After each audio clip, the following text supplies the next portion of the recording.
नहमदुहु व नुसल्ली व नुसल्लिम अला रसूलिहिन नबिय्यिल करीम अम्मा बाद। सामीईन कराम, आज हम हर दर्द से निजात का कुरानी वजीफ़ा, कुरानी अमल आपकी खिदमत में पेश कर रहे हैं। आपने अभी तक हमारे चैनल को सब्सक्राइब नहीं किया तो वीडियो के नीचे रेड बटन पर क्लिक करें, हमारे चैनल को सब्सक्राइब कर लें ताकि कुरान और सुन्नत की रोशनी में रूहानी मसाइल का हल, हिफाजत ईमान के वज़ाइफ, मसनून आमाल, मसनून दुआएँ, अस्माउल हुस्ना के फ़ज़ाइल व बरक़ात और उनके ख़वास, रूहानी क्लिनिक जो वीडियो की सूरत में रोज़ाना की बुनियाद पर पेश कर रहा है, आपको भी मौसूल होते रहें।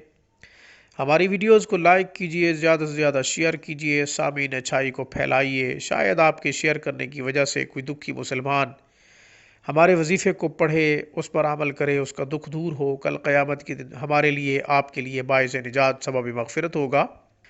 आप हमसे कोई सवाल करना चाहते हो, सवाल ज़ाती हो या फिर किसी वजीफ़े से मुताल्लिक़ हो, हमें ईमेल कीजिए, कमेंट कीजिए। सामीन याद रखें, इजाज़त के लिए सवाल या फिर कमेंट ना किया करें। हमारे तमाम वज़ाइफ़ की इजाज़त आम होती है। इस्तिखारा करवाना चाहते हो या फिर ऑनलाइन तजवीद के साथ कुरान करीम पढ़ना चाहते हो, अल्फाज की दुरुस्तगी, हुरूफ की तस्हीह आपका मकसद हो तो आप दुनिया के किसी भी कोने से हमसे रब्ता कर सकते हैं। अल्फाज की दुरुस्तगी, हुरूफ की तस्हीह के साथ जो शख्स कुरान करीम पढ़ता है, अल्लाह उस पर खुश होते हैं। अल्लाह की उस पर चमचम रहमतें बरसती हैं। अल्लाह जल्ल शानुहु की मोहब्बत और उसके क़ुर्ब को हासिल करने का बेहतरीन रास्ता सामीन कुरान करीम की तिलावत है। इसलिए कुरान करीम को निखार के, संवार के पढ़ा कीजिए। जिनके अल्फाज ठीक नहीं, जिनका कुरान ठीक नहीं, वो हमसे स्काइप पर रब्ता कर सकते हैं। वक़्त आप निकालें, कुरान करीम पढ़ाना हम अपना एज़ाज़ समझते हैं।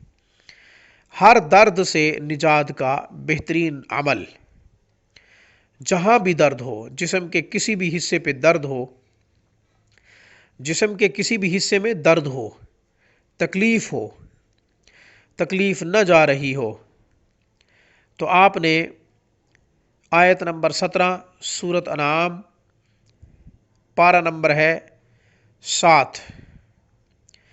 आयत नंबर 17 सूरत अनाम, पारा नंबर है 7। आपने ये 7 मरतबा पढ़नी है या फिर 11 मरतबा पढ़नी है। पढ़कर जिस जगह दर्द हो वहाँ फूंक मार दें। याद रहे कि आयत मुबारका पढ़ते हुए हाथ उस मकाम पर रहे, यानी हाथ वहाँ रखें जहाँ दर्द हो। जब आप 7 मरतबा या 11 मरतबा आयत पढ़ रहे हों तो हाथ उस मकाम, उस जगह पे होना चाहिए जिस जगह तकलीफ़ या दर्द महसूस हो रहा है। आयत पढ़ रहा हूँ। बिस्मिल्लाहिर्रहमानिर्रहीम। व यमसस्कल्लाहु बिज़ुर्रिन फला काशिफ़ लहु इल्ला हुवा व यमसस्क बिखैरिन फहुवा अला कुल्लि शैइन क़दीर।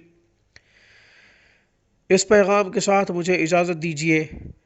जब भी कोई दर्द, जब भी कोई दुख, परेशानी लाहक हो, सजदरेज़ होकर अपने रब को पुकारें, क्योंकि एक ही दर है जो तमाम मसाइल का हल, तमाम मुश्किलात को आसान करने में हमारी मदद करता है। वो अल्लाह की ज़ात है जो एक दरवाज़े पे झुकता है, 1000 दरवाज़ों से बच जाता है। मेरी तरफ से, रूहानी क्लिनिक की तरफ से, अस्सलामु अलैकुम व रहमतुल्लाहि व बरकातुहू।